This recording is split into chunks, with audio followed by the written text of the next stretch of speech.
The wind hit different when you ain't got nowhere to go. Clara stepped off that train like she still believed somebody was waiting on her. Chin up, shoulders tight, one scuffed brown suitcase in her hand like it held her whole future inside. The station in that small dusty town wasn't much, just cracked concrete, a crooked wooden bench, and a faded sign swinging lazy in the breeze. Folks stood around like they always did when the afternoon train rolled through, pretending they weren't watching but watching anyway. She scanned the crowd. No wave. No smile. No man tipping his hat and saying her name, just strangers. Now see, Clara wasn't supposed to be alone. She'd sold near everything she owned back in the city: furniture, her mama's old mirror, even her winter coat. A man had written her letters. Sighed he had steady work. Sighed he admired a woman with grit. Said he was ready to build something real. All she had to do was come. So she came, and that train? It didn't just carry her. It carried every last bit of faith she had left. 10 minutes passed. Then 15. The crowd started thinning out. That's when the whispering began. Guess he changed his mind. She must be the one from the letters. Heard he's already courting someone else. Clara felt it before she heard it, the shift. The way eyes turned sharp. The way lips curled sideways. This wasn't curiosity anymore. This was entertainment. Her fingers tightened around that suitcase handle till her knuckles went pale. A tall woman in a blue dress leaned close to her friend, not bothering to lower her voice. Imagine traveling all this way just to be left standing. The friend chuckled. Reckoned she should have stayed where she belonged. That one hit. Clara swallowed hard. She told herself not to cry. Crying would just feed them. She walked to the bench like she still had dignity to spare. Sat down slow. Back straight. Like she wasn't unraveling inside, but inside? Inside she was cracking wide open. She reached into her coat pocket and pulled out the folded letter. The paper was soft from being opened too many times. She read the last line again. I'll be waiting at the station. You won't regret this. A train whistle blew in the distance. Not hers, another line passing through. And suddenly it felt like the whole world was moving except her. Then it happened. Hey? Skinny boy couldn't have been older than 16 ran up laughing, holding a scrap of paper. You Clara? He asked. She stood up quick, hope flashing in her eyes so bright it hurt to look at. Double quotes. Yes, do you know? He said to give you this. The boy barely kept from grinning. Her hand shook as she unfolded it. 3 words. Don't come back. That was it. No apology. No explanation. Just a sentence that cut cleaner than a knife. The boy jogged off before she could even ask anything. A couple men nearby snorted. Someone muttered, cold. Clara felt the heat crawl up her neck. Her ears rang. The world tilted just slightly off balance. She wanted the ground to swallow her whole. She wanted to rewind time. She wanted to not exist in that moment. A woman shook her head like Clara. With some cautionary tale come to life. City girls, she muttered. That did it. Clara grabbed her suitcase and walked to the edge of the platform where the tracks stretched out long and empty. The last train of the day was already pulling away in the distance, metal wheels screeching like they were laughing at her too. She could leave town on foot, maybe, walk till her shoes gave out, or she could stay and endure the stairs. She had barely enough money for a single night somewhere cheap, if there even was somewhere cheap. The humiliation wasn't just loud. It was heavy. It pressed down on her chest till breathing felt like work. She'd gambled everything on a promise. And lost. The platform slowly emptied. The whispers faded. Doors shut. Boots scuffed away. Soon it was just her and the wind and that awful silence after public shame. She sat back down on the bench. The sun dipped lower, stretching long shadows across the tracks. Her stomach growled. Her pride hurt worse. For a split second, just a dangerous, quiet second, she thought maybe this was the end of her road. Maybe this was the proof that she wasn't meant for fresh starts. Maybe she was foolish for believing anyone could choose her. Her eyes burned again, but she blinked hard. She wasn't going to give them the satisfaction of seeing her break. Still, as the light faded and the station grew cold and empty, Clara realized something that scared her more than the humiliation. She truly had nowhere left to go, and the night was coming fast.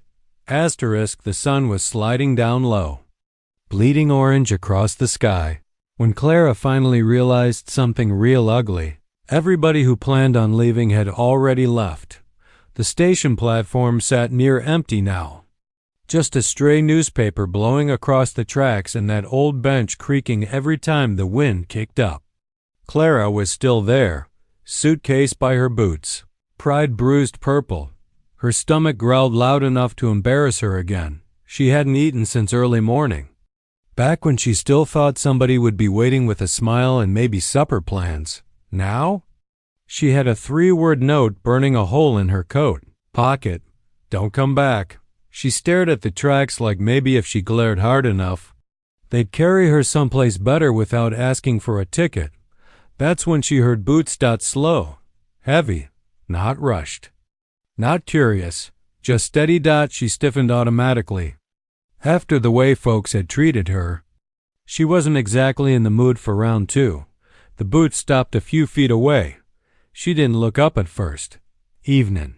A low voice said, calm, no smirk in it. She sighed. Station's closed? Reckon I noticed.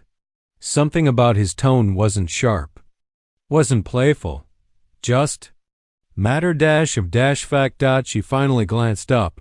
He was tall, broad shoulders stretching out a worn denim shirt, dust on his jeans like he'd been working since sunrise, hat tipped low enough to shadow his eyes. Not fancy, not flashy. Just solid. And behind him, 2 little figures. Twins. Couldn't have been more than 3 years old. One clinging to his leg, the other rubbing sleepy eyes with a tiny fist. Clara blinked. The man nodded toward the suitcase. You planning on sleeping here? Her jaw tightened. Don't see how that's your business. He didn't flinch, didn't laugh, didn't glance around for an audience. That's so, he said evenly. Still gets cold once the sun drops. Silence hung there between them. She expected him to bring up the note, the whispers, the humiliation. Everybody else had. He didn't. Instead, he crouched down and adjusted the little boy's jacket. Gentle hands, careful, the kind of careful that comes from practice. The girl twin looked over at Clara with wide, curious eyes. Clara's chest tightened unexpectedly. I ain't here to pry, the man said, standing back up. Just figured you might need a hot meal. She blinked. Why? He shrugged one shoulder. Because you look like someone who hasn't had one.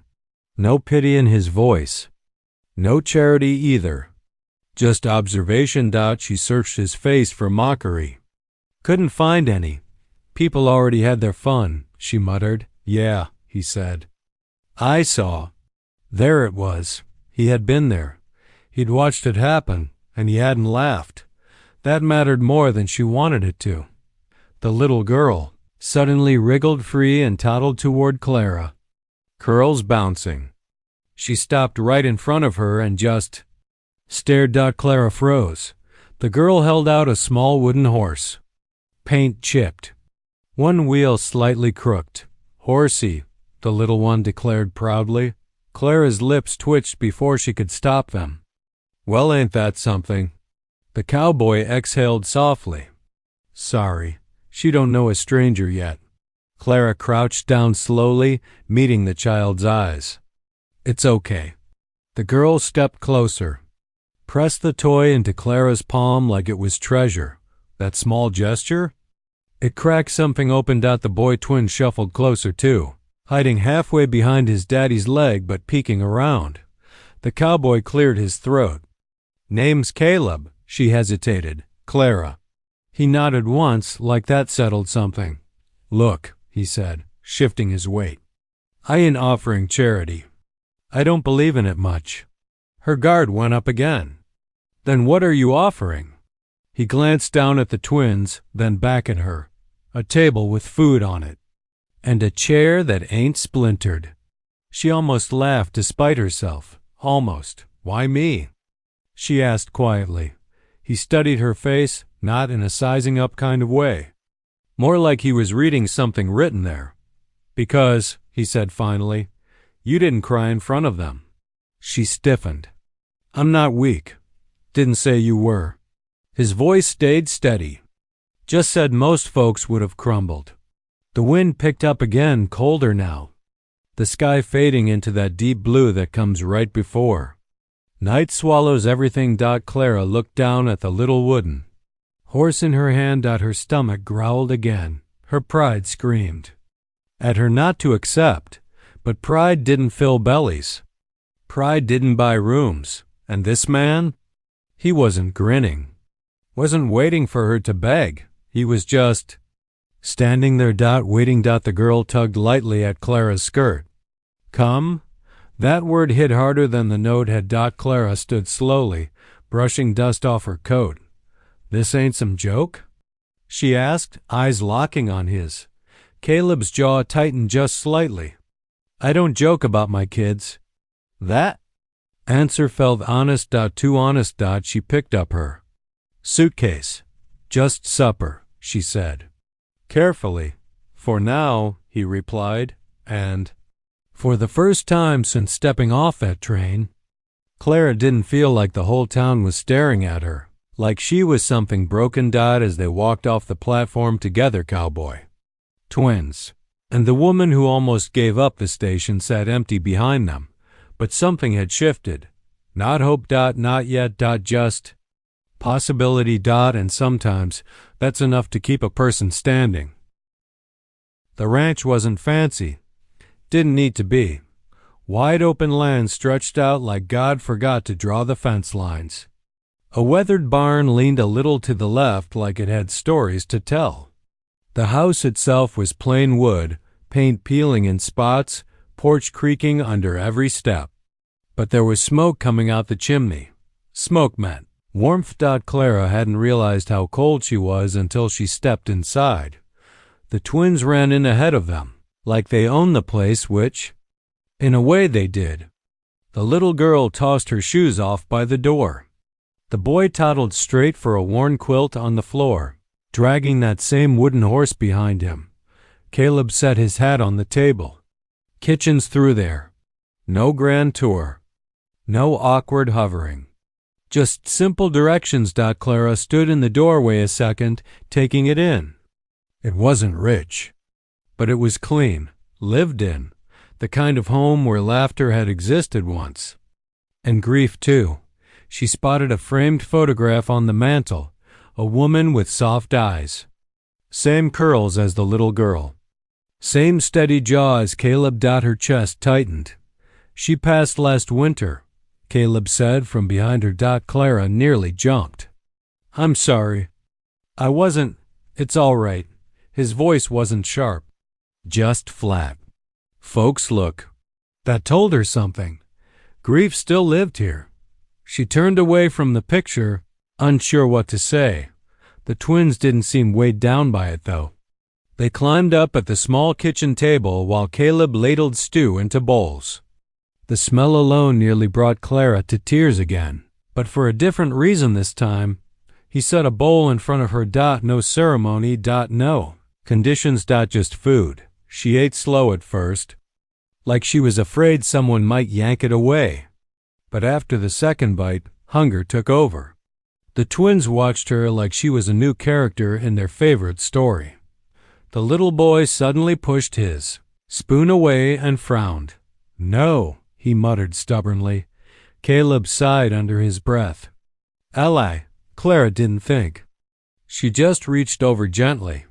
You gotta at least try it, sugar. It ain't polite to tell stew it ain't good before you taste it. The boy blinked at her. Then, slow as sunrise, he picked up his spoon. Caleb noticed. He didn't say anything. Just watched Dot after supper. Clara helped wipe little faces and sticky fingers without being asked. It felt natural. Easy in a way she hadn't expected. The girl leaned into her side like she'd known her. Longer than a few hours. That's when Caleb spoke. "You're good with them." Clara shrugged. "Kids ain't complicated. Adults are." That earned the faintest almost smile from him. The fire popped in the living room. Night had fully settled outside. The world felt smaller out here. Quieter, safer. The twins eventually grew sleepy, eyelids drooping. Clara found herself humming soft without realizing it while she helped the girl onto the couch. Caleb stood across the room, arms folded, not defensive. Just thinking. When the kids were finally tucked into a small bedroom down the hall, silence filled the house. Heavy, not uncomfortable. Just. Real. Clara stood by the window, staring out at the dark fields. "I won't overstay," she said quietly. "Just needed tonight." Caleb leaned back against the wall. "I've been thinking." Her stomach tightened again. That sentence rarely led anywhere simple. He rubbed the back of his neck. "I don't need a wife." That caught her off guard. "Excuse me?" "I ain't looking for romance," he continued steady. "Ain't got room for foolishness neither." She folded her arms. "Good, me neither." He nodded once. "But those kids, they need more than a man who don't talk much." Silence stretched. Clara's pulse picked up. He pushed off the wall. Took a few steps closer, but not too close. "They need someone steady," he said. "Someone patient. Someone who don't crumble when the town gets mean." Her breath caught. "I seen how you held yourself today," he went on. "Most would have broken." "I almost did," she whispered. "But you didn't." The words landed deep. He took a breath. "I'm asking you to stay." Her heart skipped hard. "Stay? How?" "Help me raise 'em," he said plain. "Be here. Be present. They need a mother." The room went still.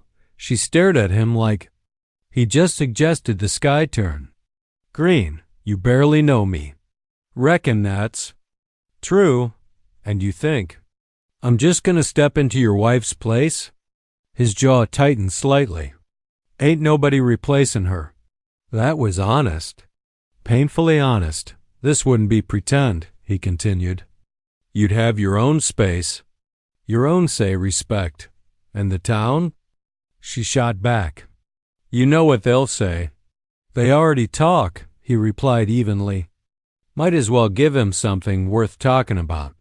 Despite everything, a small laugh slipped out of her. Then reality came crashing back. "This is crazy." "Maybe," he admitted. "But I trust my gut." She paced a step away, mind racing. Just hours ago she'd been abandoned at a station. Now a widowed cowboy was asking her to be his twins' mother. Not his wife. Not yet. Just mother.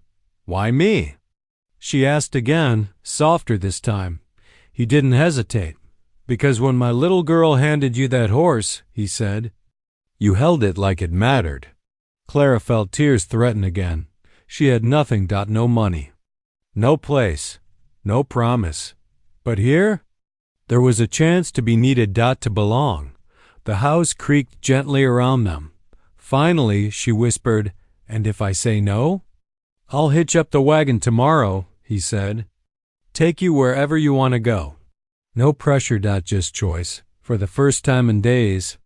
She had one, and that scared her almost as much as the humiliation had. Asterisk. The first rooster crowed before the sun even thought about rising. Clara groaned into her pillow. Half convinced she'd imagined the whole thing, the ranch, the twins. The cowboy with steady eyes and unusual proposals. Then came tiny footsteps and a whisper, "Ma?" Her eyes flew open. The little girl stood in the doorway, curls wild from sleep, thumb halfway in her mouth. Clara's heart did something strange, warm, terrifying. "I ain't your mama." "Sweetheart," she said gently, The girl blinked, confused, then shuffled closer anyway and climbed up beside her like it was the most natural thing in the world. That was the first crack in Clara's defenses. Ranch. Life didn't ease her in gentle by mid-morning. She'd learned 3 things. 1. Cows do not care about your feelings. 2. Toddlers have endless energy. 3. Caleb did not complain. Ever. He worked like a man trying to outrun his own thoughts. Fixing fence posts. Hauling feed. Moving like grief was something he could sweat out. Clara threw herself into the routine. Laundry on the line. Breakfast cooked before the twins woke fully. Scraped knees kissed. Storybooks read in silly voices. The twins started sticking to her like burrs on denim. Eli, the quieter one, wouldn't nap unless she sat nearby. The little girl Lily insisted Clara braid her hair every morning. Even if it came out crooked, Caleb noticed. Everything. He just didn't say much about it. The first trip into town as a household was where the real test came. The general store bell jingled as they walked in. Conversations dipped low immediately. Clara felt it the shift. The weight of stairs crawling up her spine. Mrs. Hargrove, queen of small-town judgment, pursed her lips so tight they nearly disappeared. Well, she said loudly. That didn't take long. Clara kept her chin up. Caleb didn't break stride. Afternoon. No explanation. No apology. But whispers followed them down every aisle. She moves fast. Poor children. Men lose sense after they lose a wife. Clara pretended to study. Flour sacks while her ears burned. Lily reached up for her. Hand. Clara squeezed back. That tiny gesture anchored her more than she expected. Back at the ranch, though, doubt crept in like evening cold. She sat on the porch after the twins were asleep, watching the horizon melt into gold. You don't gotta prove nothin' to them, Caleb said quietly from the doorway. She didn't turn. I ain't provin'. I'm surviving. He stepped out beside her, leaning against the railing. They'll talk till they're bored, he said. And if they don't get bored? He glanced at her. Then they can talk louder. That almost made her smile. But later that week, she overheard something that cut deeper. 2 women outside the church didn't realize. She was behind the wooden fence. He's lonely. She's desperate. That's all this is. She leave once she finds someone better. The word stuck that night. Clara packed her suitcase. Not angry. Not dramatic. Just practical. She folded her borrowed dresses slow, neat, quiet. She couldn't be the reason those children got pointed at, whispered about. She wasn't going to become another wound in their lives. She picked up her suitcase and stepped into the hallway and froze. Eli stood there in his little nightshirt, rubbing his eyes. Where go?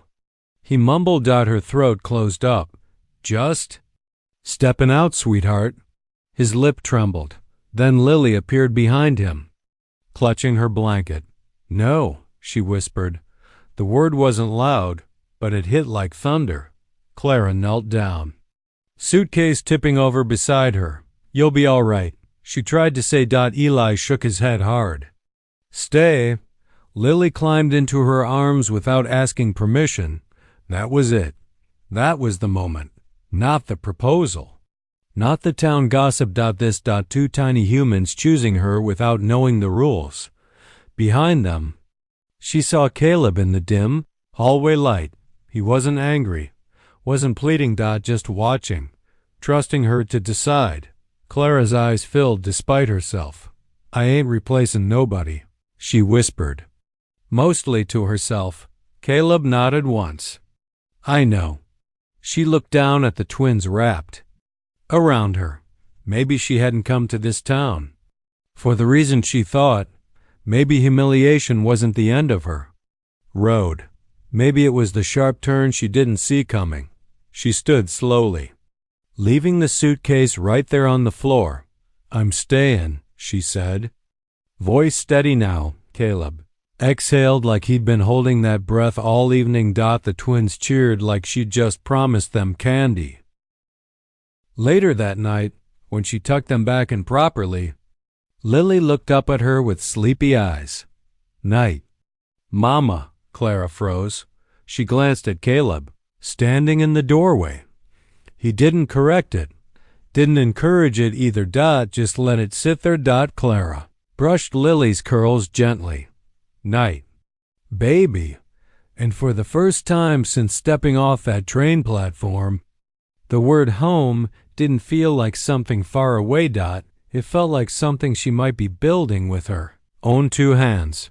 Asterisk small towns got long memories and short patience. By Sunday, the whole county had decided Clara's story for her. Didn't matter that she woke before sunrise. Didn't matter that the twins were cleaner, happier, louder with laughter than they'd been in months. Didn't matter that Caleb's house felt warmer than it had since Winter took his wife. Folks saw what they wanted, and they wanted scandal. The church picnic was supposed to be simple. Just fried chicken, lemonade in big glass jars, kids running wild in the grass. Caleb almost didn't go. "Don't need their approval," he muttered that morning, buttoning his clean shirt. Clara smoothed Lily's curls gently. "Maybe not," she said, "but hiding looks worse." He studied her for a second, then nodded. "All right." So they went, and the second they stepped onto that church lawn, conversation dipped like a bad note in a hymn. Clara felt it in her bones. The same feeling she had at that train station. Eyes, whispers, judgment dressed up as curiosity. But this time, she wasn't alone. Eli held one of her hands. Lily held the other. Caleb walked just half a step behind them, not leading, not pushing. Just there. Mrs. Hargrove struck first. She always did. "Well," she said, sweet as spoiled milk, "aren't you settling in comfortably?" Clara offered a polite nod. "Afternoon." Mrs. Hargrove looked past her to Caleb. "Quick arrangements, wouldn't you say? Children need stability." There it was, not loud, not screaming, but sharp. Clara felt her stomach twist. She'd promised herself she wouldn't shrink again, wouldn't relive that platform moment, but old wounds remember how to ache.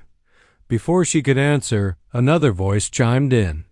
"Heard she came here chasing a man who didn't want her." A few soft chuckles followed. The air shifted. Caleb had been quiet up to that point, watching, listening, but something in his posture changed. Slowly, he stepped forward. He didn't raise his voice at first. He didn't need to. Enough. The word landed heavy. The lawn went still. Mrs. Hargrove blinked.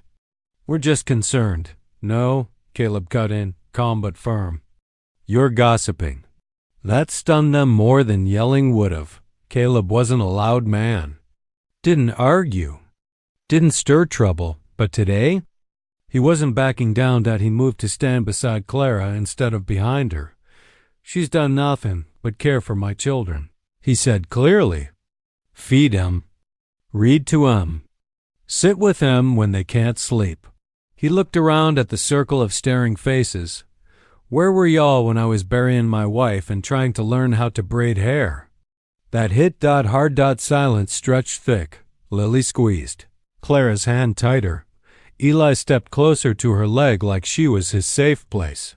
Caleb continued, voice steady as oak. "You want to talk about stability?" My kids laugh again.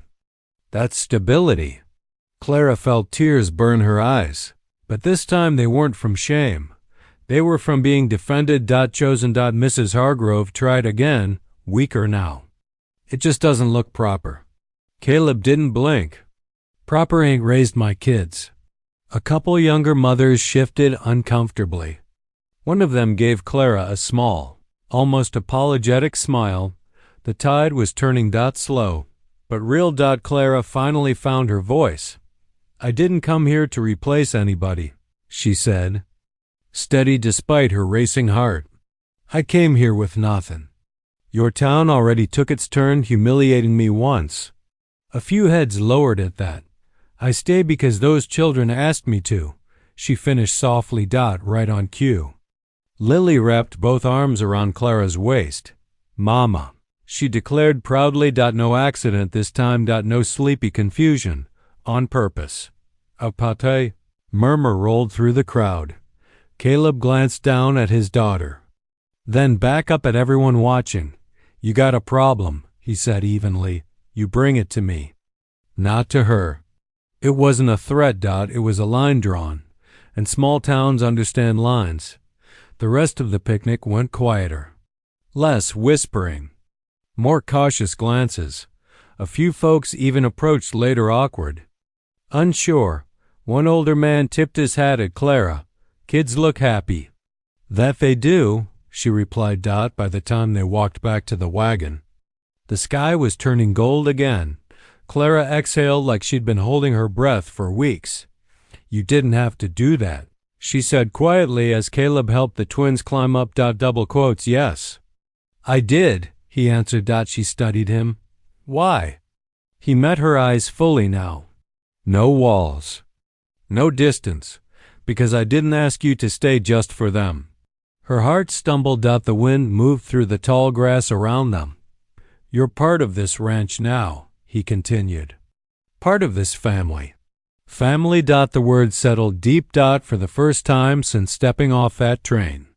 Clara didn't feel like a mistake someone made. She felt like a choice someone defended. And as the wagon rolled toward home, twins laughing between them, Clara realized something powerful. The town might have tried to define her by humiliation, but today, she let them see something stronger. And Caleb made sure they heard it loud and clear. The first time Clara stood on that train platform, she was a woman abandoned. The second time she stood near those tracks months later, she wasn't waiting on anybody. She was watching. Life at the ranch had settled into something steady. Not perfect. Not storybook sweet. But real. Morning started with Lily sneaking into Clara's bed before sunrise and Eli insisting he could pour his own milk now because he was big. Caleb still worked like the land owed him something. But he laughed more. Not loud. Not wild. Just enough. The house didn't feel haunted anymore. It felt lived in. Clara moved through it like she belonged there, not careful, not temporary. She'd planted herbs out back, sewed new curtains for the kitchen, fixed the loose hinge on the screen door herself when Caleb got busy with calving season. And somewhere along the way, the town's whispers faded into background noise. Not gone, just weaker. Kids at church stopped staring. A couple of mothers even asked Clara for pie recipes. Mrs. Hargrove still pursed her lips. But now she did it quieter. Respect in a small town don't arrive loud. It arrives slow. One evening, Caleb found Clara sitting on the porch steps watching the twins chase fireflies. The sky was painted purple and gold, the kind of sunset that makes you feel like maybe the world ain't so cruel after all. You look peaceful, he said, leaning against the railing. She smiled faintly. I ain't been peaceful in a long time. He studied her the way he always did, like he was measuring truth instead of beauty. You ever think about leaving? He asked suddenly. She blinked. Why would I? He shrugged slightly. Just making sure you're here because you want to be, not because you felt you had nowhere else. That question mattered. Back at that station months ago, she'd stayed because she didn't have options. Now she did. She could have left after the gossip cooled. Could have gone somewhere new. Started fresh again, but she didn't want to. I'm here because I choose to be, she said firmly. Something in his shoulders eased. The twins came running up then, breathless and sticky with summer air. Papa. Mama, look, Lily shouted, holding up a glowing jar with 3 flickering fireflies inside. Mama. Still strong. Still certain. Caleb crouched beside them. Don't keep 'em too long. They belong to the night. Clara watched him carefully. The way he spoke gentle but firm. The way the kids listened. Later that night, after baths and bedtime stories and one more glass of water and one more hug, the house grew quiet. Crickets outside.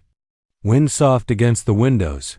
Caleb stood in the kitchen, hands resting on the table like he was bracing himself. "I asked you to stay for the twins," he said low. Clara dried her hands slowly. "I know, but that ain't the whole truth." Her heart started that slow, nervous rhythm again. He stepped closer, not rushed. "Not dramatic. I saw you that day at the station," he continued. "You were humiliated. Left standing there with nothing. But you didn't beg. Didn't scream. You held yourself together." She swallowed. "I didn't see weakness," he said. "I saw strength." No one had ever said that about her before. Not like that.